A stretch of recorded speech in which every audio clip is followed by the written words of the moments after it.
Okay, my topic is something to do with martyrdom and persecution. We never really were too specific about it. I started out one direction, and as I often do in life, I ended up going a little bit different than I thought I would. There's no question that if you're going to take the topic, you really do need to read Dr. Weinrich's book, Spirit and Martyrdom. It's just a wonderful book. I've read it several times now, and every time I read it, I gain a little bit more understanding. So I would highly recommend that. But there was one thing that intrigued me about that, because, oh, thank you. Where's the wine? The thing that caught my attention right away, and oddly enough, I have to thank Steve Briel that I don't always agree with exegesis about, but Steve Briel long ago told me, you really should pay more attention to the Septuagint. And so I decided to start by looking at the use of the terms for martyr as a witness or a testimony in the Old Testament, in the Septuagint, and see exactly how that was used and if that had some kind of impact on the way the early church in particular viewed martyrdom, and even the usage in the New Testament, certainly. I'm not going to dwell at length on the New Testament accounts, simply because I think that Weinrich covers them pretty well, and the other thing is that we have time limits here, so you can't deal with everything there is to talk about. I do want to look at those Old Testament references, and I do things a little bit differently, because I'm a stubborn old man, and I just hate people reading papers to me and such. So we're going to do this more where I hope that some of you have questions. When you have questions, please ask them and deal with them immediately. I'd rather do it that way. I much more enjoy the presentation. It keeps me awake. I see it keeps you awake usually. It works for me anyway. And I'm still going to talk about what I want to talk about anyway. I always get out what I want to say. So the first usage that comes up with reference to this actually is in terms of Genesis 21. Kind of interesting that it comes up there. You've just finished the account of Hagar and Ishmael. They've been cast out, and there they are, and Hagar's convinced the death is coming, and then suddenly God reveals what? Oh, come on, know your Old Testament stories. Suddenly there's a well over here, right? Yeah, you've got the well. You've got this nice sacramental image of a well being there and a deliverance. Now, I know Ishmael, of course, is outside the line of promise, but still the well is important. And then you go into a dispute about a well, where you have Phicol is there, and this whole dispute with this Philistine ruler about the question of the well. And it ends up that there's a treaty with Abimelech made at this point, although it's more like covenant than treaty. I see I'm reading the headline here. I shouldn't do that, but sometimes the weak flesh does that. In which there's a dispute about the well, and Abraham says, this is my well. And it's marked by this interesting thing that he sets apart 7 ewe lambs. Now, for those of you who think I'm a little bit weird, I am. I always think a little bit sacramentally when I hear we've got wells, we've got lambs, and then we have the name that comes up of this being a witness. This becomes a witness between them. That God, and oddly enough here, this is also good, because Abimelech actually says that your God, Abraham, is really taking care of you. He affirms the promise. Now you see that all along, actually, in that Abraham narrative, where you have Pharaoh, you have these others, and they keep pointing out that really God is watching over Abraham just as he promised.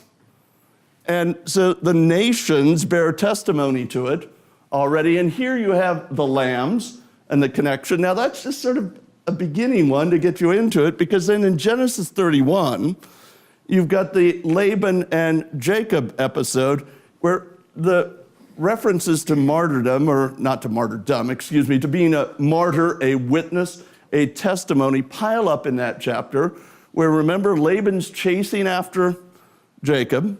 Jacob is finally going back home.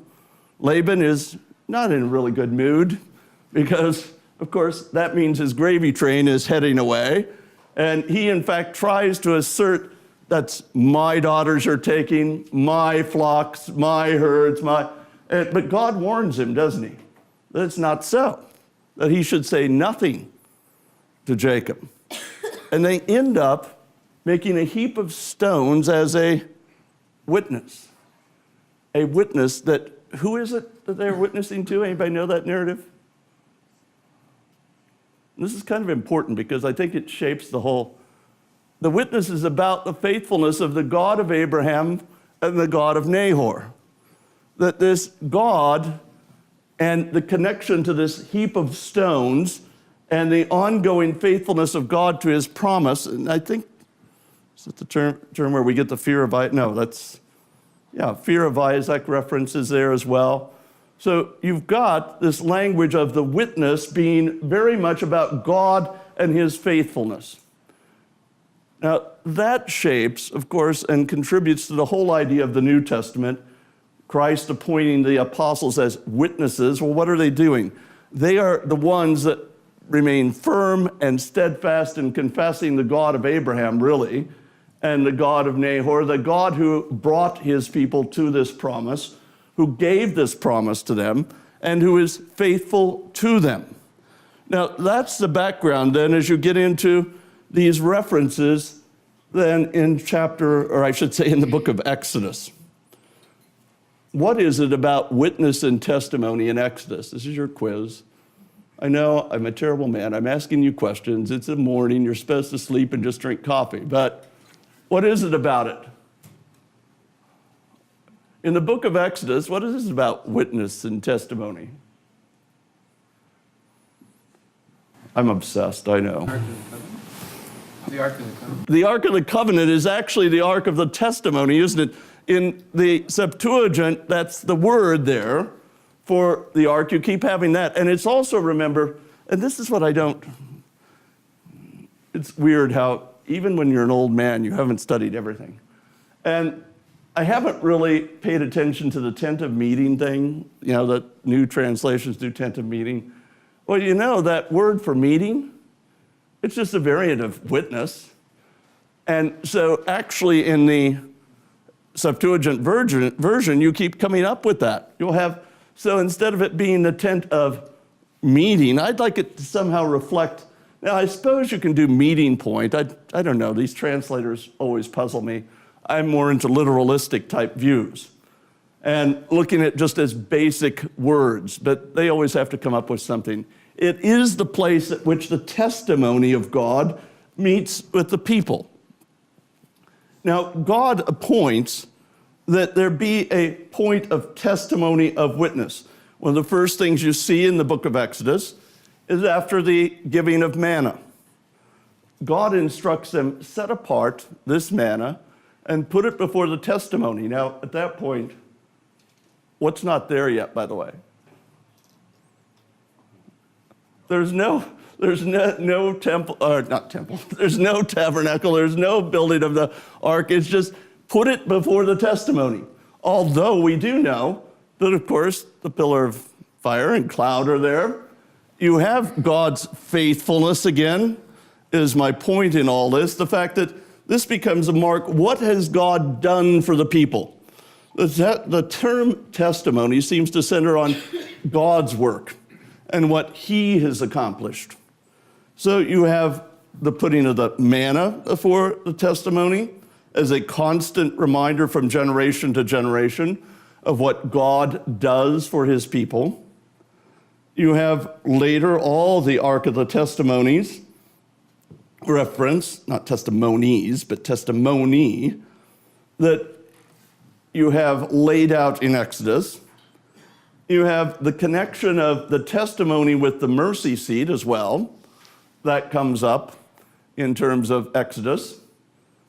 I think all of this is pointing out to us how God, the faithful God, faithful to his promise, never leaves his people without a clear witness of his mercy and his grace.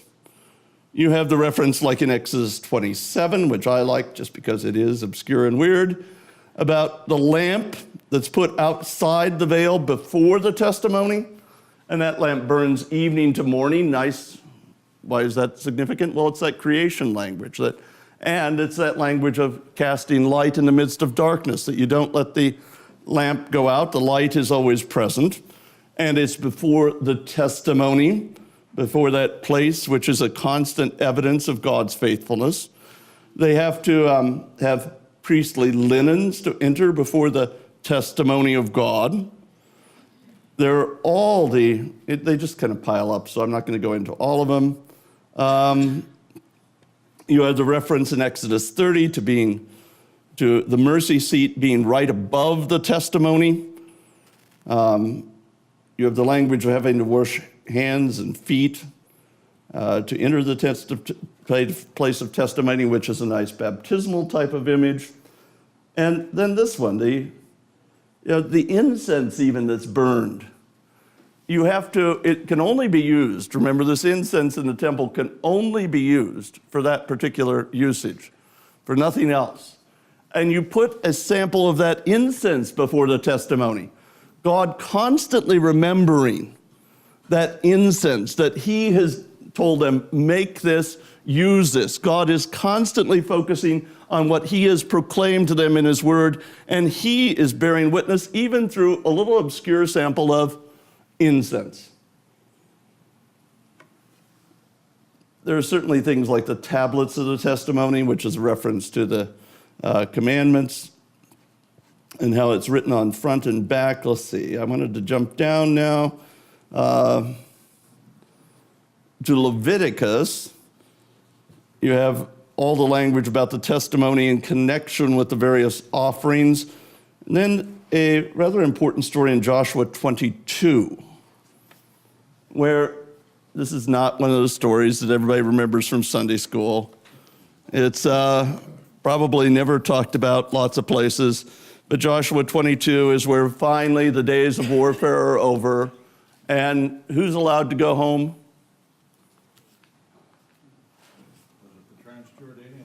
The Transjordanian tribes. You have the sending back home. Well, they go home, they have to cross the Jordan. What are they all worried about? That they will be forgotten. They're crossing over, and you guys, someday they're going to say about us, those people, our border is the Jordan. They're somebody else. And so they go back home, they build an altar by the Jordan, which is a replica of the one that they have on the other side, and they get in trouble because all the other tribes say, what are you doing? You can't build an altar. So Joshua goes out and he takes some of the leaders, and you have this then that they want it to be clear that this altar is intended as a witness that they are faithful to the God who has been faithful to them. The witness, as they will call the altar, is really a witness that God has selected them. Don't forget that it's saying to the tribes on the other side of the Jordan, God selected us just like he did you. He gave us this land as he gave you the land on the other side of the Jordan, and this altar is the witness of that, the martyrs of that, and becomes an ongoing witness. Now, who knows how long that stood? That's not really important. The key thing is to know there it was for quite a while, and it was intended never to forget that God had carried them in the wilderness just as he had the other tribes. In Joshua 24, then, there's another important story, because that, of course, is part of the farewell sermon. And you get the language of the stone being set up as a witness now, because what did the people all say to Joshua at that time?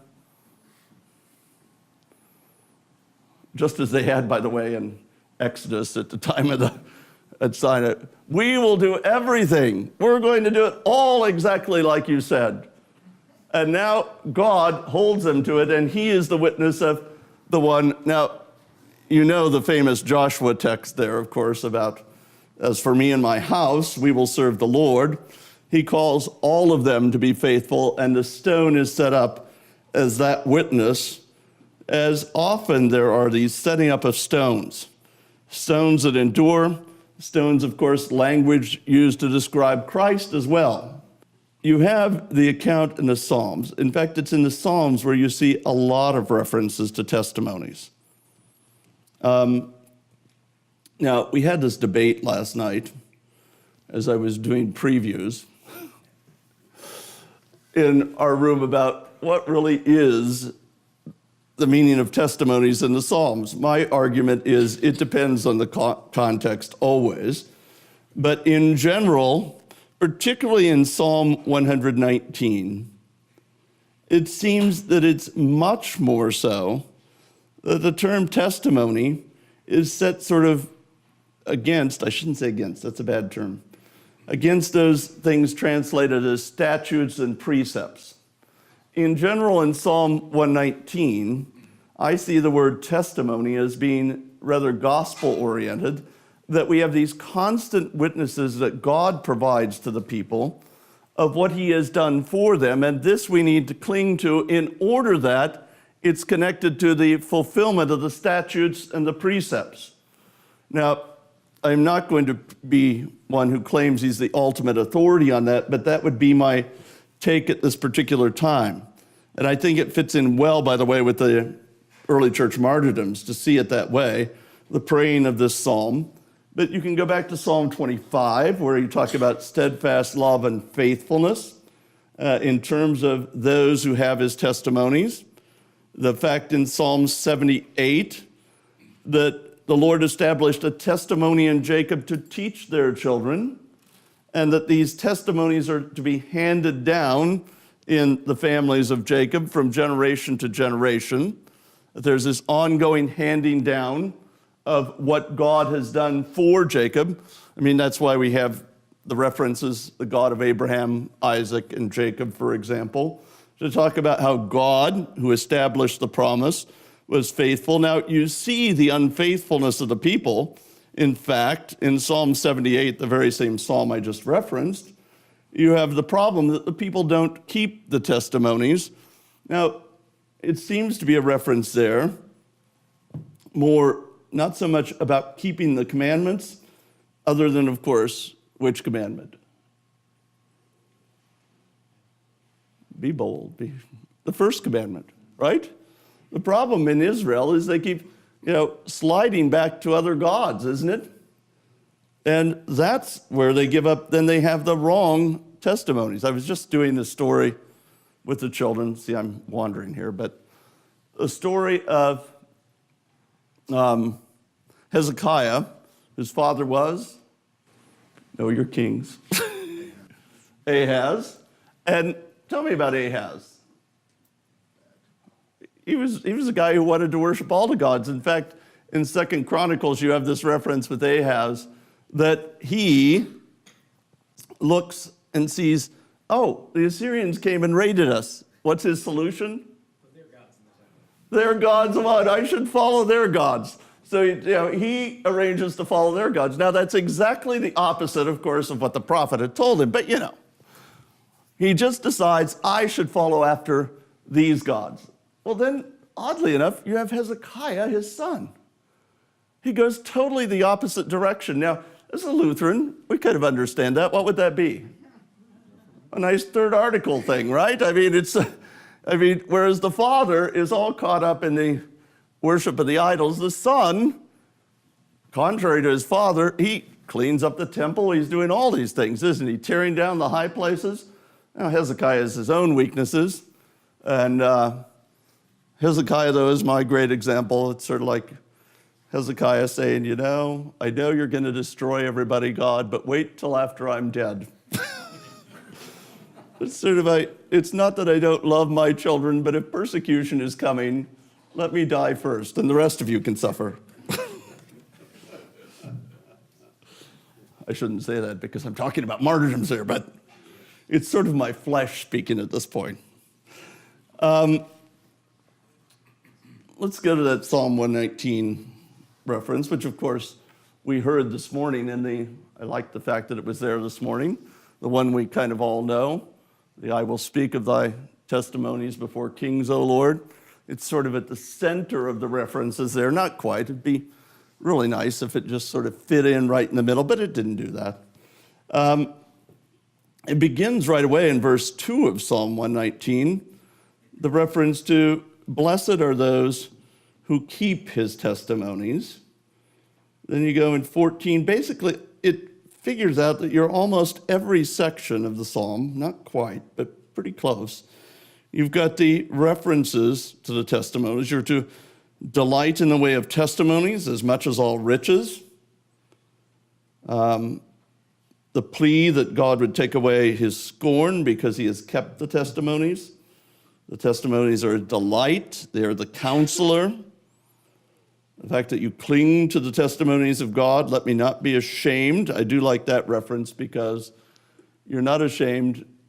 And what should we think of as soon as you hear that phrase? You should think of the things at the beginning of creation. I mean, they were naked and they were not ashamed, right? And so it's the same, it's sort of the restoration of that condition. It is the same Hebrew word, I made sure, so I'm not just making things up here.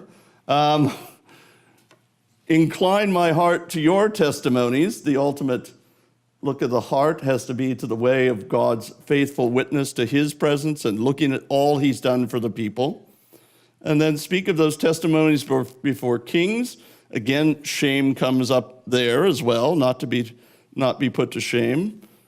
And turning my feet to your testimonies. Let those who fear you turn to me that they might know your testimonies. So that I think particularly that verse 79, 119:79, let those who fear you turn to me that they might know your testimonies, that in the one who is a faithful Christian, we'll use the New Testament term, a faithful follower of the God of Israel, of Abraham, Isaac, and Jacob, bearing witness to that there is this way that others learn that testimony. Now, it's not like all you guys having your testimonies in your congregations, where you invite the confirmands up and they have written something that you feel very good about in your heart. And then later you go, I wonder what happened to that kid. Then in verse 88, in your steadfast love, give me life that I may keep your testimonies. The wicked lie in wait to destroy me. Verse 95, but I consider your testimonies. Well, what can sustain you in the midst of the wicked lying in wait except for the testimonies of what God has done faithfully delivering the people? Yes, at the back, yes. So are you saying that in Psalm 119, the Septuagint, this is the word martyria? Those are martus, martyria, yes. And what's the Hebrew word? It's a variant of aid. My Hebrew pronunciation is probably not as good as it used to be because I never have to talk to people in the seminary who speak Hebrew, but that would be what I learned years and years ago. And I'm just trying to, so what's your definition then of the word testimony in Psalm 119? Of what? What's your definition of this word in this psalm? What is my definition? Well, it's like, in several cases, it's ma'ed, so it's almost like from the witness that is given. This is the problem. I am not a translator. I'm not going to pretend that, because usually but I will say that my idea of the definition is that witness isn't a bad term if it's understood as sort of God's proclamation, his revealing of what he has done for the individual and for the people of Israel in particular, that you need to cling to that. And the problem is that keeps getting obscured, like in my life. Instead of remembering what God has done, what do I remember? What I've done, or what's happening in my family, or what's happening in the market last week, or whatever. I don't remember the right things. To have your attention focused on the testimony is to focus on what God rightly has accomplished and done at all times for his people. Now that's an awfully long definition, though. Yes? Would your definition include not just the things that he accomplished in the past in their life, but also what he's promised he's going to accomplish? Well, that certainly has to be part of it, but really for the faith, while you're looking forward, your confidence is in he's always accomplished these things, and that has to be where it's rooted. Now, do you always think ahead? Yes. I mean, when we get particularly to these New Testament martyrdoms, I mean, the early church martyrdoms, you really do see more of that looking ahead. But at the same time, it's knowing it always has to be about what's happened in the past for them. That, of course, the primary thing in the Old Testament is always the deliverance from Egypt and the bringing through and then crossing the Jordan and coming to the promised land. But there is always, of course, the looking forward to the promise of, well, as the Abraham, Isaac, and Jacob reference brings you back to the nations, and even I'd say back to those early stories in Genesis. I think you're first. Rick. Well, I'm just, from the examples you've cited and just thinking in my own memory, why would the testimonies not refer to those very tangible promises that you already pointed us to in Exodus and Leviticus? I mean, to remember the testimonies, isn't this to remember the very things that God has established and given to the people, which are both rooted in what he has done, but also tangible promises for what he's going to continue to do? That they would cling to the testimonies, that is, cling to the sacrifices, cling to the tabernacle, cling to the lamp and the mercy seat and the priesthood and their vestments and all of these things that are constantly put in front of them.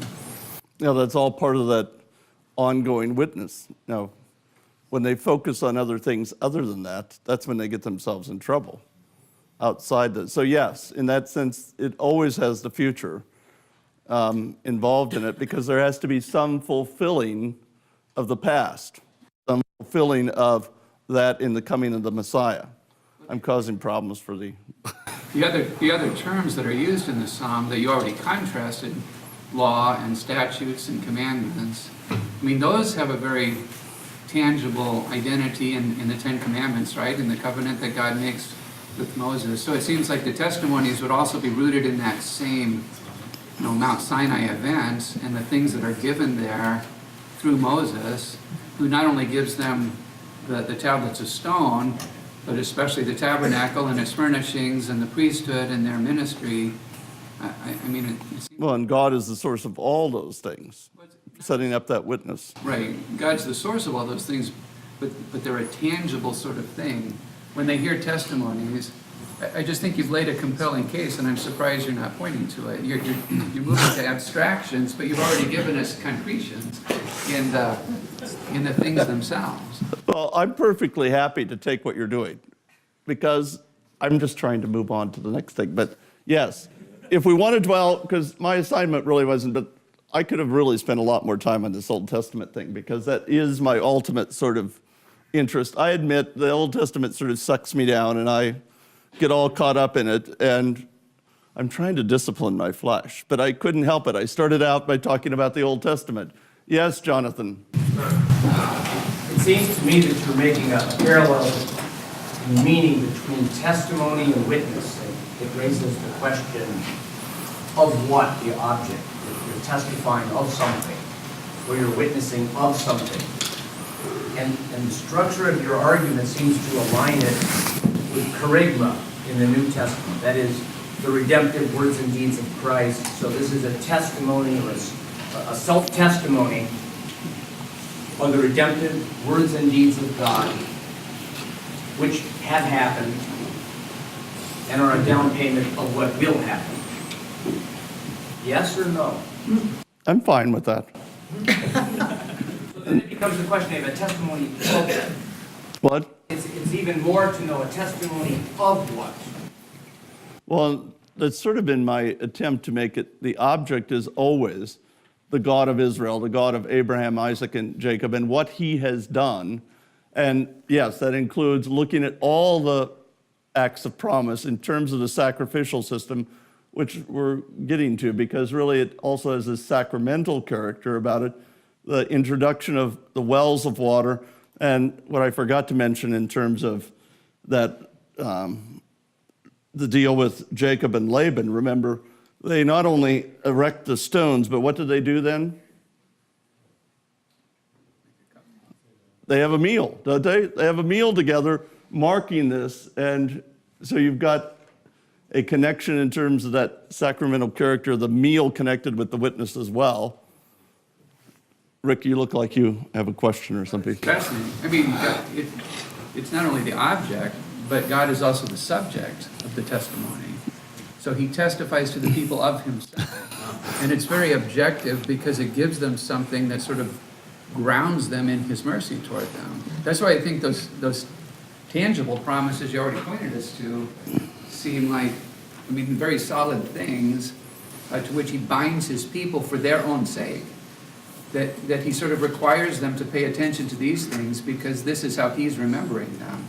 And I can see where you're going with the martyrdoms. I mean, this is a very compelling line of thought. And I think it's all setting up the New Testament use of the term. I realize somebody may have written on this. I don't know. I don't have access to these things. Here's what happens when you're should I say it, a simple parish pastor. I couldn't resist. You just kind of reach that point at which you only have access to certain things. And especially when you bury 7 people in about 6 weeks, you don't have access to certain things. But you're right on track. That this is where God is, isn't he? I'm going to steal from last night's discussion. I benefited.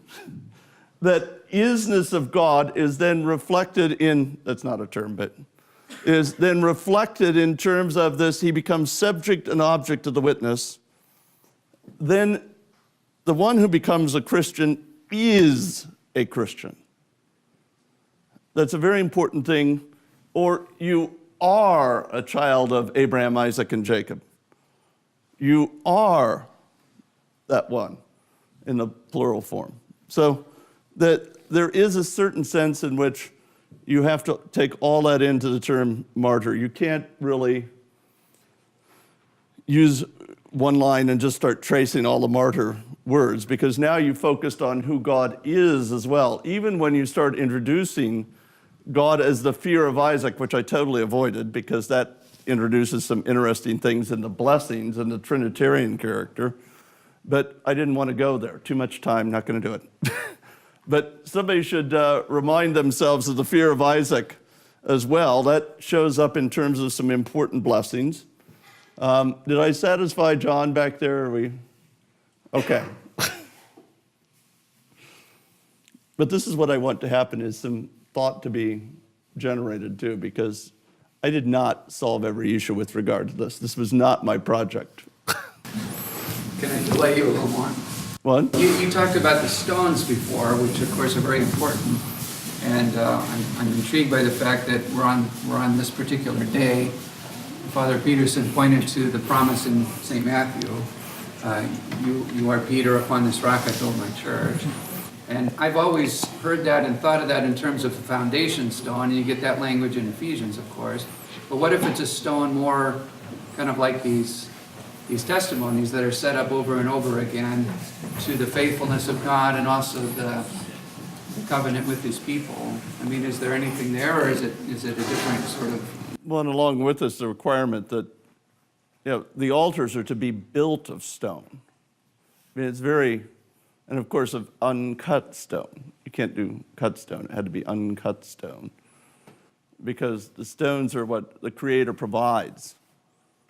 And so you have that. I think that probably we're Americans, most of us in the room. I know there's a few of you aren't. But in general, as Americans, we don't think as sacramentally as we should. It's taken me years to think more and more. And we're a little bit embarrassed to say maybe those stones have something deeper in mind than just being rocks that are out there someplace that they just picked up and made altars out of. But if God's the one who prescribes these things, then I would contend there's always something more to it than that. And then, yes. So Peter is called the rock for more than just a foundational reason. It works for that, don't get me wrong. But the very fact that the confession is there, the enduring witness is going to be provided by what he testifies before the world. His witness is really the witness God gives through him. When Christ appoints Peter as the witness, It's not because Peter is like some of you guys, really pious and all on top of things. It's because Peter is simply going to speak his testimonies about him. Now, Peter has to, I love the sermon because, I hate to say that because Peterson, but, but it was good that he's pointed to this fact that Peter is sort of off track. It has to be reminded. Don't be a hypocrite. I like that line. Pastors can't be hypocrites. Yes. Maybe I'm stealing your thunder here, but Peter describes the church as living stones built up. Yes, even that is, you're back to the stone language, aren't you? And Peter, by the way, and I'm stealing this from Weinrich, I'll give credit where credit is due, that Peter then, when in his first epistle, not the second one that we heard, but the first epistle, and those of us who are one-year people heard this reading from 1 Peter 4, you hear about suffering, and it's connected to the Spirit of glory.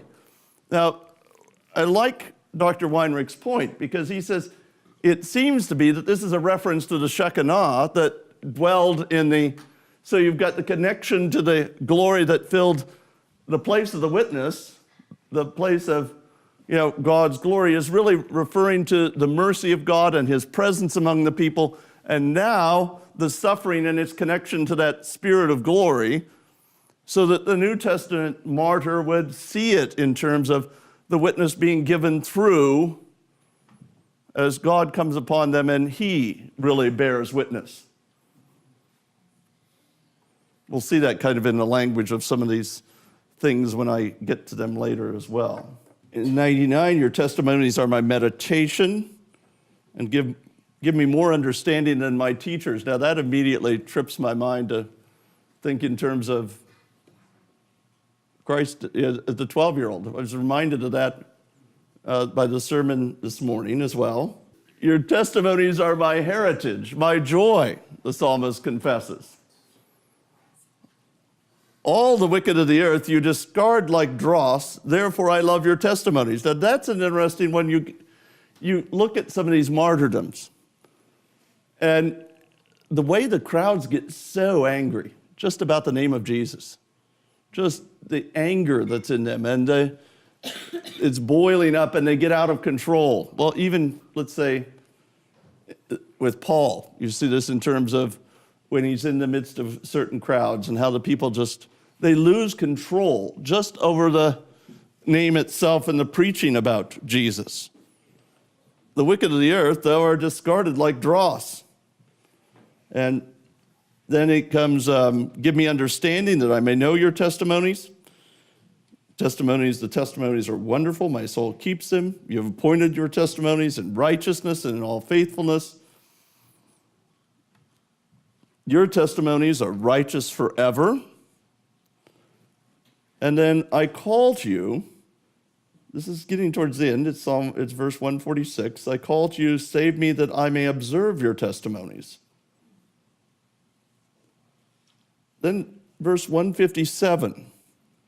Many are my persecutors and adversaries, but I do not swerve from your testimonies. I think that you put that with that giving testimony before kings, and you throw that one in there with it. Praying the Psalms is pretty important. Verse 167, my soul keeps your testimonies. I love them exceedingly. And then verse 168, I keep your precepts and testimonies, for all my ways are before you. Psalm 132, if your sons keep my testimonies, their sons will forever sit on your throne. So you've got these various occasions, particularly Psalm 119 I found to be the most thought-provoking, where you see this reference to the testimonies and to the witness. And we've already dealt with all that focus on the gospel promise in particular, and the idea of the sacrificial system, everything connected there in terms of the ark of witness, the place of witness that was in the midst of the people, that they dwelt around. It was right in the heart of the camp. All of that leading up to then the terms, the usage of the New Testament usage of martyr or being a witness. Weinrich talks about the Thessalonians as a model of witness and suffering. He uses Romans 5 as well. I mean, he brings up many of the references there. The other thing that I think you see, and I kind of touched on this already, in the Old Testament, that story I told about Ahaz, the question is, are your sons reflecting, meditating upon the true testimonies just as you were directed to do in what? Well, in Deuteronomy, right? You're supposed to be writing things down, and it's on your doors and all that stuff. Is that where you're looking? Or do you get caught up in looking at the things around you and then get the distractions in terms of that? And that is important because more and more there seems to be the idea connected with the witness. If there is a witness, and this is true in the Old Testament as well, I mean, you have to have what for a witness to be true? You have to have the 2 or 3 witnesses. Of course, for those of us who are one-year people, we just had the Transfiguration, and you have all those witnesses, don't you, who see that glory. The Old Testament witnesses, the New Testament witnesses. So you've got the 2 or 3 witnesses, and that's contrasted, of course, with the false witness. Now that becomes, you might just sort of brush that aside and say, well, false witness, that's just, commandment. We have to pay attention because it's one of those commandment things, but But really, the contrast between the true witness that God has given to them and the false witness, not just that you're lying about somebody, but the false witness that Luther, I think, picks up in his second commandment, for example, of those who are teaching falsely in his name, is already there in that Old Testament thought. Now, you don't always see the term witness associated with the false teachers. That's true. But I'm setting the ground because in this New Testament time period, those early, the first 3 centuries, it seems, at least to me, that there's a big conflict. When people, the more they're concerned about martyrdom and going to martyrdom, the more they're concerned about the false teachers who are keeping people away from the real witness. The martyrdoms point them to the true witness. In fact, in the Old Testament, you could make that argument because, Jesus brings this up. What does he mention that they did to all the, I'll use the term witnesses here, but it's not usual. What would you fill in the blank with? The prophets. What did they do to all the prophets? All this idea that the ones who are bearing the true witness end up being killed, don't they? And you see this, and of course, then you have these wonderful stories like Isaiah, which, I think everybody should be taught that story. It's just kind of one of those stories that should be passed down. We don't pass those stories down anymore. But this whole idea of true versus false witness, and the fact that you've got the 2nd and 8th commandment, I, by the way, contend that those commandments are connected, actually, and have a relationship simply because they're concerned with the name that has to be testified to in the 2nd commandment, then the good name in terms of the 8th commandment, ultimately because when God gives us his name, he gives us all a good name, doesn't he? You bear a good name. You've been baptized into Christ. Now, what does that have to do with these martyrs? Well, they now have the good name. And that good name has to be reflected on. Now, you notice you could talk about, it's sort of like Old Testament people. They get all exposed for their weaknesses, don't they? Martyrs usually don't get exposed for their weaknesses. Now, I would contend that's because once you're baptized into Christ, they aren't intent on listing in the martyrdom all the weaknesses of the individual. Now, we know how we are. We like to pick each other apart. I'm guilty. In which all the weaknesses are pointed out. When in reality, to bear that good name covers over these things. I mean, what does God always, and I'm drifting a little bit, but it really does have has to do with this whole good name, and God bearing a witness. So God keeps saying things about David like there's no one so faithful as my servant David. I mean, and then immediately you're thinking, well, let's see. Which commandment did he not break? I mean, and yet God says about him, there is no one so faithful as my servant David, and every king gets compared to David, doesn't he? Who has a faithful heart. And of course, he chose him to begin with because I don't choose by the outward thing. I don't do what men do. I choose because I see the things that are inside. So there is that sort of thing about God knowing the real witness and giving a real witness about it. I mean, thanks be to God that I'm not going to have all my life read out. That instead, he's just going to say, here he is, he's baptized. I may not have accomplished anything else. In fact, I didn't even accomplish that. But in Christ, I have what is necessary. It's kind of reassuring. Not just kind of, it's really reassuring. And so knowing these Old Testament people works to help you understand the New Testament relationship and the New Testament terms. Remember, they knew the Old Testament fairly well, I'd argue, in a lot of cases. Martyrdoms tend to recognize and use images from Old Testament stories. We don't always think of them that way.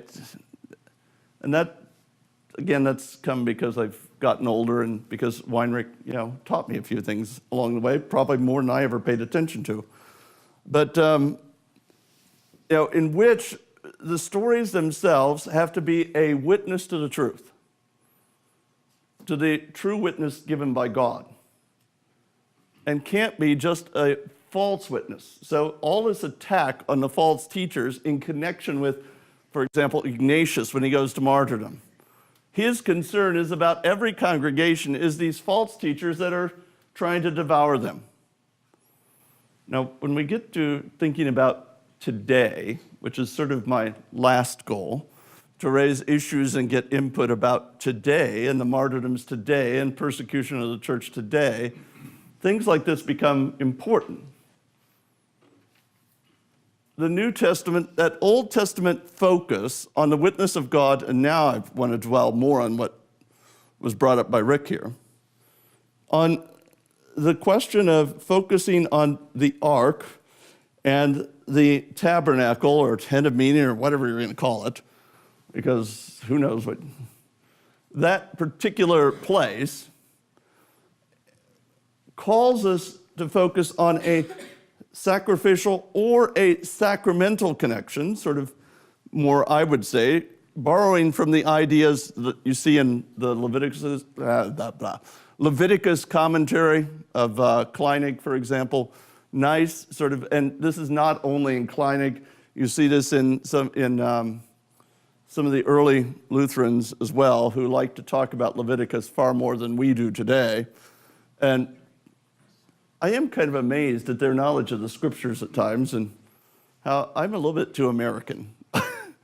Conditioned by my American, I'm just a poor farm boy from Kansas. So, we don't, it is odd that the cowboy from Oklahoma and the farm boy from Kansas, actually, I borrowed from him. We came from the wrong part of the country. We should have known more about, but we look at these things and have to see the role of the sacraments in this. It is not an accident that the sacrament of the altar is given on the night when Christ was betrayed into the hands of his enemies and for his suffering and death and resurrection. Notice he's going up to Jerusalem, as we heard today, and he must do it. It's absolutely necessary. He must go up there and suffer and die, but, and this is the part that always gets me, notice nobody hears the last part, and on the third day be raised again. It's like, now, my contention is, of course, not one of you would have heard it. You would have been, You would have all done the same thing. I would have been better, but not the rest of you. No. On the third day, he was going to be raised again. And that's just sort of like it just goes whoosh. And so he comes back on the third day, he's raised on the third day, and they're all like shocked. Instead, he's been telling them all along. It's just like people in my congregation. It's like being a preacher. You preach, you say it, and it may be absolutely true, and they think you're, or better example, it's like having children. And you tell them, and they say, no, that's not the way it is. And they get to be about 25, and they say, well, maybe you were right.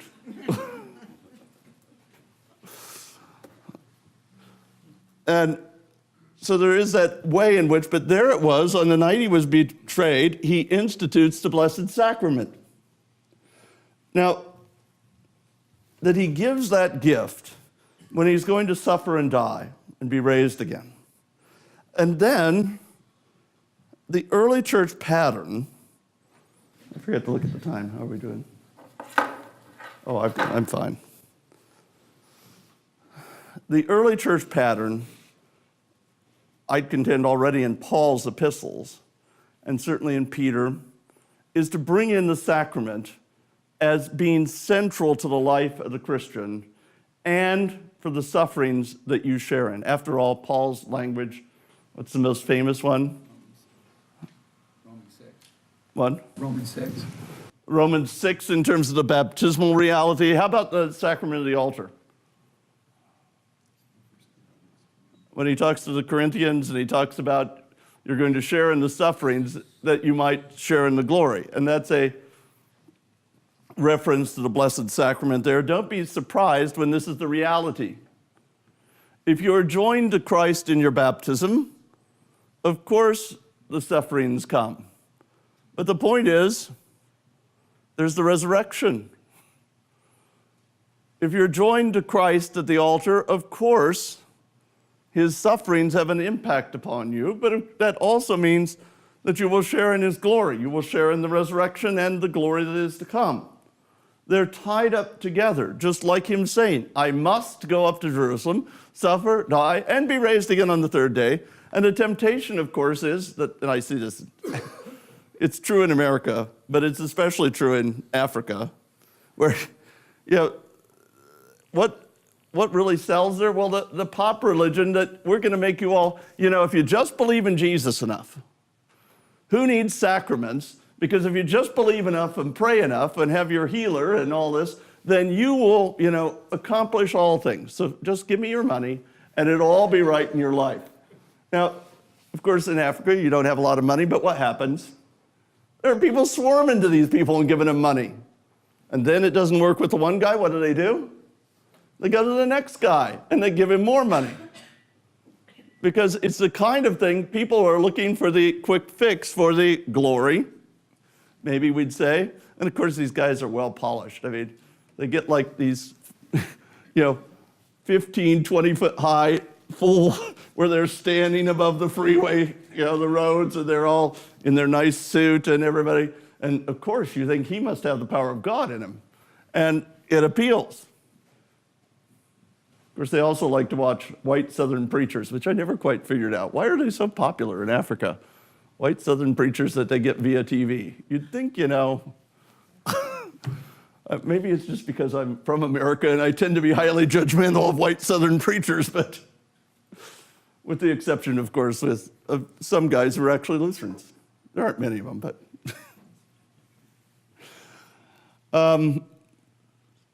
But back to this idea. So people keep looking for substitutes for what is real.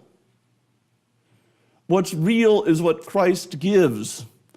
The sacramental reality of baptism. I am baptized. Yes? So I'm trying to... The essence of the true testimony is that God is real or something, right? In the Abraham narratives and so forth, right? It's all tied into the divine name, right? So is that fair? that God is, and that God is the one who brings life. He's the life-giving God. So I was thinking about this as you bring in the sacramental aspect of this. I mean, where's the real controversy in the verba, right? It's on that same word. And what is the problem? What is the real stumbling block over the sacrament of the altar? It's actually the divine name in the words of institution. Yeah. Just thought of that. And that's a great insight, by the way, because God is, Did I jump too fast? I mean, and I am who I am, to fill in the... And then you've got the isness.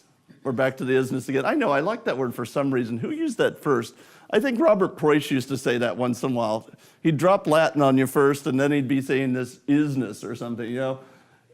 So that you get the reality is, this is the God who is.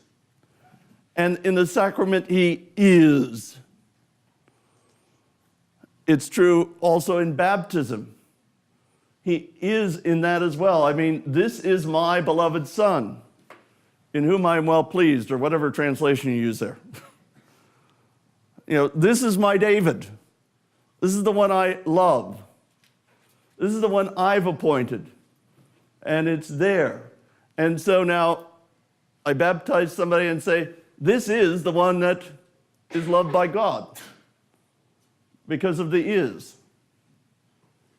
God is, I got to get off that verb, but God gives these things in terms of his connection in this life.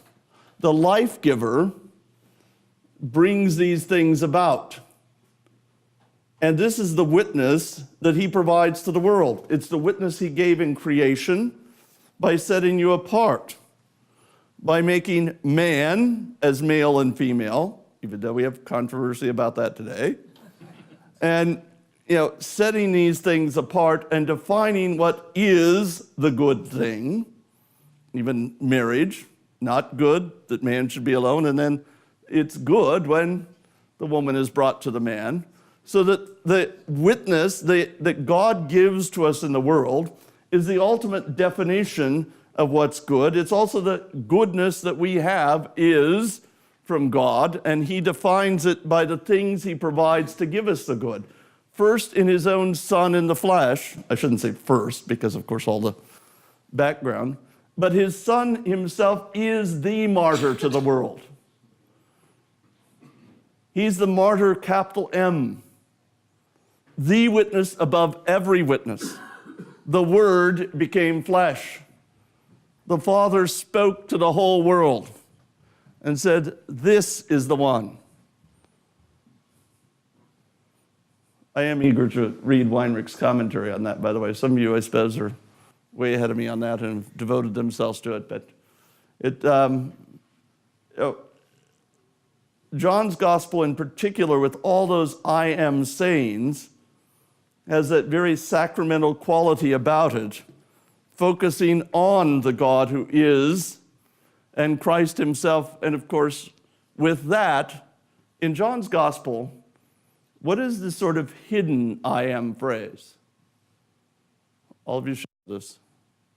Because there's all the ones we all know, I'm the bread of life, I am the way, the truth, and life, but what's the one that sort of gets hidden in the text? When they arrest him, he says, I am. Of course, every English translation says, I am he. No, it's just, I am.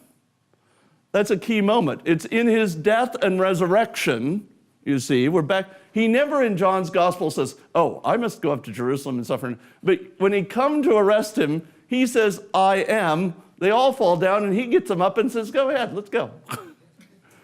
And off he goes for his death and resurrection. And then, like a lamb before the, its shearers is dumb, so he, by the way, you have to always, that is kind of one of those words that you can't use anymore. I guess it's a banned word or something, you can't use the word dumb, because somehow everybody looks at you like you're supposed to say unable to speak or something. What are you supposed to say? I don't even know anymore. You can tell I'm getting old because I don't know what term is acceptable. So he doesn't say anything anyway. He's silent. He doesn't go and do this whole defense of himself, does he? You've seen what I've done. I've done everything publicly. Here's my witness to you. I healed the sick, I raised the dead, I did all this stuff. And now here I am being lifted up on the cross. This is who I am. He is the witness to the world, as, all the Protestants like every favorite Bible passage, John 3:16. But I still prefer the sort of gospel in a nutshell to be the words of institution. I'm all in favor of the words of institution being the gospel in a nutshell, and I think maybe the martyrs were too. Not that they ever thought about that, quite frankly.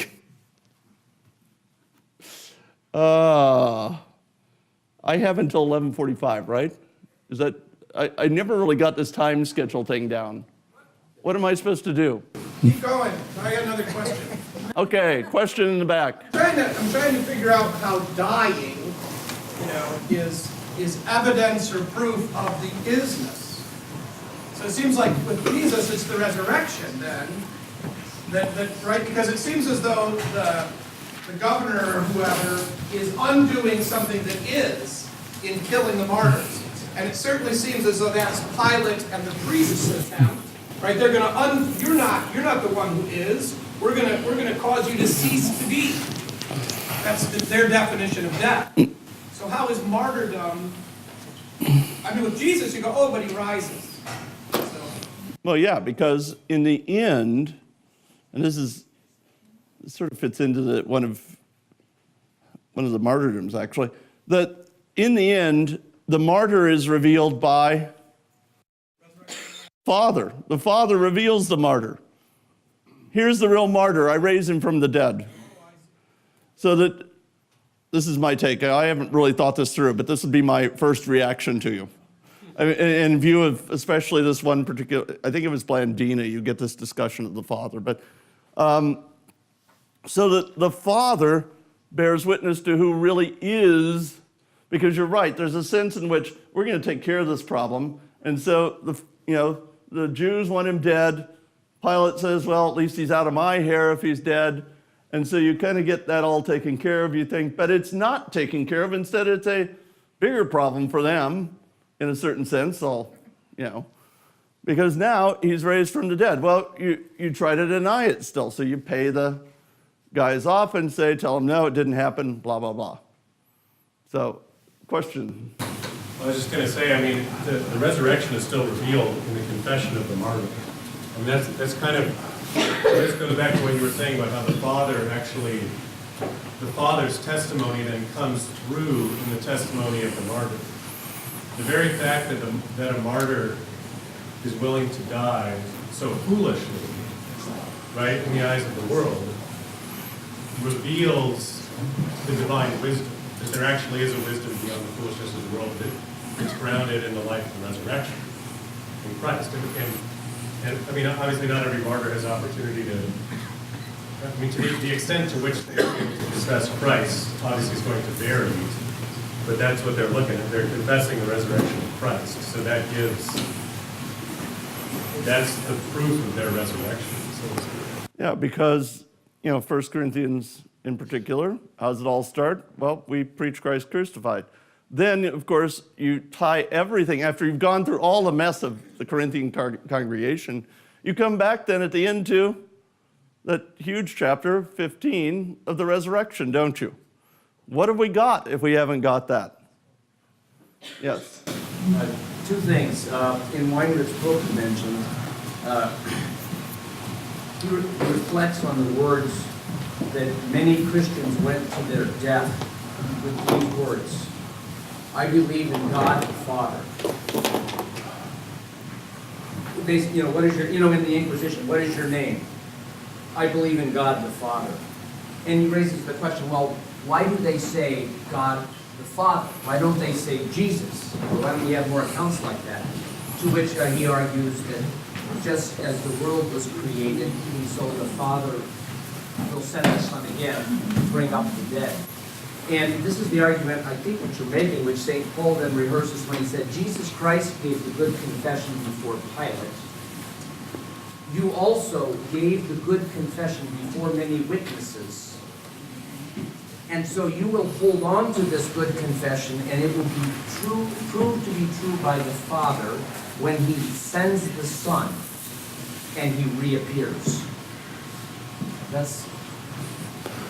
Okay, I think I caught it all. I have to confess, my hearing is not what it used to be, and I actually have an appointment to get a hearing aid. Sure sign that I'm losing it all. Yes, Dave.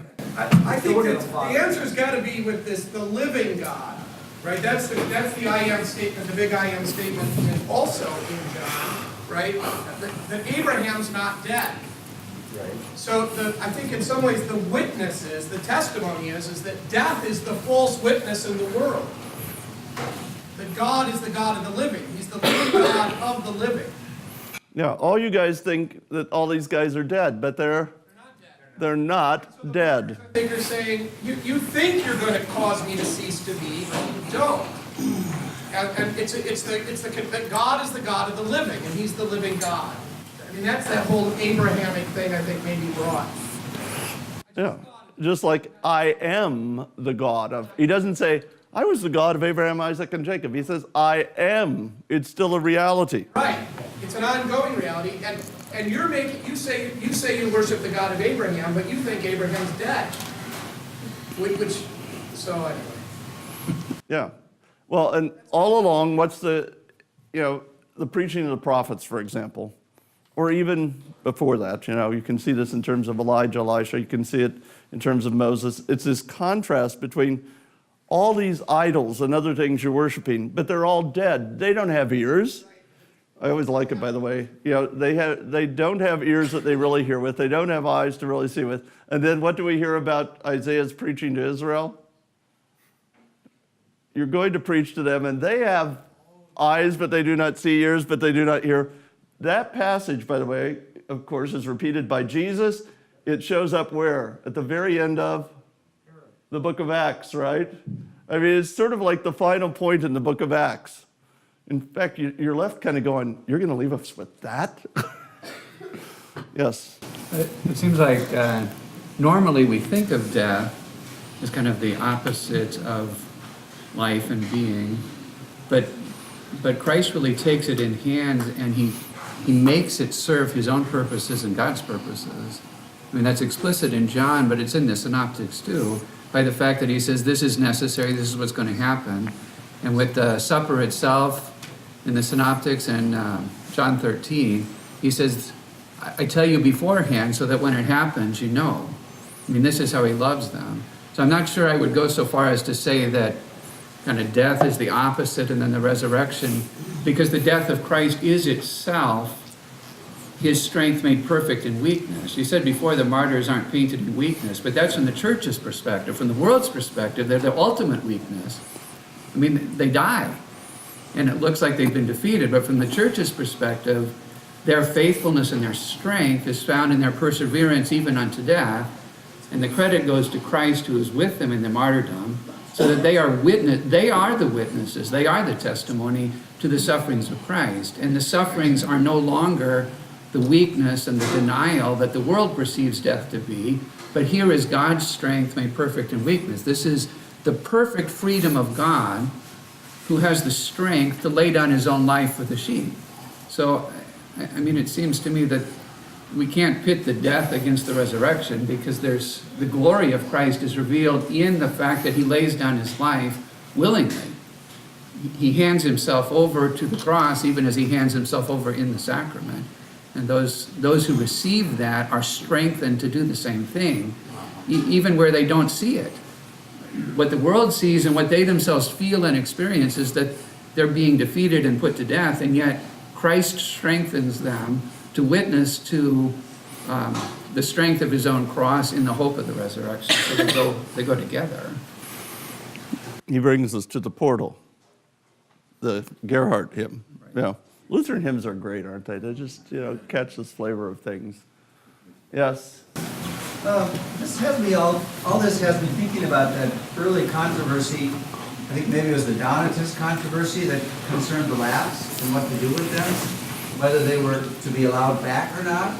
And I think we often dismiss that, like, of course they were wrong to say they maybe shouldn't come back. But I'm wondering if you know anything about the reasoning that went into asking the question in the first place, because it seems to me that there is probably more than a grain of truth in asking the question in view of all we've been talking about here.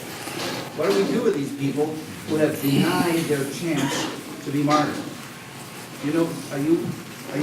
Well, in these early martyrdom accounts, you actually see at times people who lapse and then they see the martyrs and they repent and are restored. The witness of the martyrs actually draws them back. I mean, they don't rush out and then get killed right away or something, but it draws them back to the confession of the true name and to salvation. Now, yes. But the way those stories usually end is that they do end up as martyrs. Yeah, often. The question of whether they can be restored or not doesn't have to be answered, because Right. clearly they were. They got to be martyrs after all. Yeah, so what happens is, as time goes on, there's more and more of these lapse questions. Now, to look at what happens down the road, I mean, I don't, Should be allowed back into the church. the concern about keeping the church pure, I think, is always a thing that comes up. There's sort of this idea that somehow we're going to keep it pure. And if they've lapsed, we're not going to make it easy for them to come back. Now, I don't know all the thinking behind all that. I know what happens over time. The Donatists turn into, many of them, sort of fanatics about this whole thing. And even there are branches of Donatism where they will, actually punish the Orthodox Christians in North Africa. It becomes violent at times. But the original things, it's kind of fuzzy in my memory, quite frankly, how it all starts out. But other than this quest for purity, which I think is always a dangerous thing. I mean, yes, you have to make sure but the problem is, how do you make sure that they've really repented? I know it's a temptation, and I have the same temptation, by the way, so I know this full well. Knowing, are they really back or not? I told the story this morning at breakfast of the guy who, for years and years, never came to church, and then his health got bad, and suddenly I got invited in, and, well, I ended up burying him in December. He was one of those people who died. And his wife, who wanted even less to do with the church than he did, is back and faithfully coming to church as well. Just because he started coming, she started coming with him, and I don't know what was totally in his heart. I mean, he was a gruff, kind of hardcore guy. At the same time, there he was, as far as I can tell, he repented, I could have said, you were such a jerk for all those years, I don't want you back. But I just have to assume that he really did repent, and his wife too, who's back now. Yes? Well, when a pastor deals with these things, what happens is real simple if you codify how it happened, what restoration consists in, rather than dealing with the person and the uniqueness of the situation. And so, what I think happened here is becomes an easy way to handle the individuals who are lapsed. We just set these set of rules, here's what you have to do, no pastoral flexibility dealing with that, and now it becomes simple. And like I say, I'd have to go back and read that stuff again. I'm going to confess I didn't prepare for the Donatist discussion this morning. Yes? Well, the question of the lapsed wasn't just, it was a broader question. Apostasy wasn't the only sin that this would come up with. Also with murder and adultery, the big three. You are not a Christian if you do these things, sins. There was a lot of, in the second and third centuries, there was a lot of question about whether somebody like that could be restored. If they hadn't been baptized yet, it was easy to baptize them, but if they've already been baptized, how did they come back after something like that? Yeah. So it wasn't just that they flaked out on their chance to be martyrs. It was this bigger question of penance. Yeah, it would be a much bigger question in that sense. I mean, we focus on the martyrs lots of times. I see my host standing up. That must be my hint.